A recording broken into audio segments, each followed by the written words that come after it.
विष्णु पुराण मृत्यु को आत्मा के सफ़र का एक पड़ाव मात्र माना गया है, क्योंकि अंत तो शरीर का होता है, आत्मा का नहीं। आत्मा तो मूल है और इसका सफ़र एक शरीर तक नहीं रहता, इसे अनेकों शरीर में होकर गुजरना पड़ता है और हर शरीर के मिलने के पीछे कुछ न कुछ वजह होती है।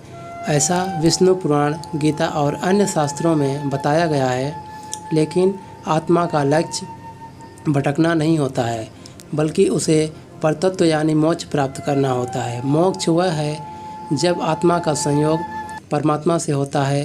परमात्मा को प्राप्त करने के लिए ही आत्मा विभिन्न शरीर को प्राप्त करता है, लेकिन एकमात्र कामना के चक्र में फंसकर आत्मा को बार बार विभिन्न योनियों में जाना पड़ता है।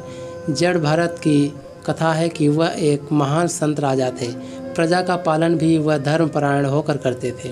लेकिन एक दिन हुआ ऐसा कि जब वह स्नान कर रहे थे, तभी एक हिरणी सिंह के भय से भागते हुए नदी में कूद गई, लेकिन वह नदी को पार नहीं कर पाई।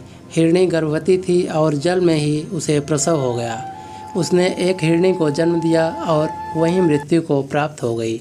राजा को हिरणी के बच्चों को देखकर उस पर दया आ गई और वह उसे लेकर अपने राजभवन में आ गए। राजा जड़ भरत ने उस हिरणी को अपने बच्चों की तरह पालना शुरू किया।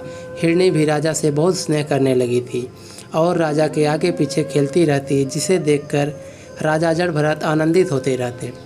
राजा का मोह हिरणी के बच्चे से बढ़ता चला गया और धीरे धीरे वह बूढ़े होकर मृत्यु को प्राप्त हो गए।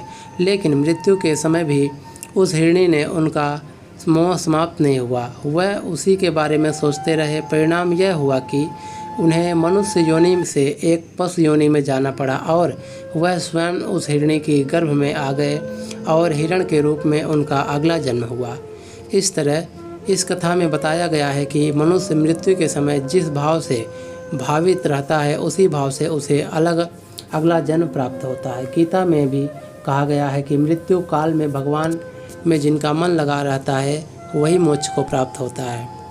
लेकिन यह बहुत ही कठिन है, क्योंकि जीवन भर जिस भाव से मनुष्य भावित रहता है, वही भाव मृत्यु के समय उसके मन पर हावी रहता है। आपने देखा भी होगा, घर में किसी की मृत्यु हो जाने के बाद अगर कुछ वर्षों में किसी बच्चे का जन्म होता है, तो लोग कहते हैं कि घर के वही सदस्य लौटकर आपके घर में बच्चों के रूप में आए हैं। दरअसल यह उस व्यक्ति के अपने परिवार के प्रति मोह और कामना को दर्शाता है, क्योंकि मनुष्य अपनी कामनाओं और परिवार के मोह से जल्दी निकल नहीं पाता है। गरुड़ पुराण में कर्मों की प्रधानता बताई गई है, जिसके अनुसार मनुष्य जैसा कर्म करता है, उसी के अनुसार उसे अगला जन्म मिलता है। इसलिए कर्म और कामना, इन दोनों को ही मनुष्य के अगले जन्म का कारण माना जाता है। दोस्तों, वीडियो पसंद आए तो लाइक करें, साथ ही चैनल को अगर नए हो तो सब्सक्राइब करें, बेल आइकन को प्रेस जरूर कर लें, ताकि जब कोई भी नया अपडेट आए सबसे पहले आप तक जरूर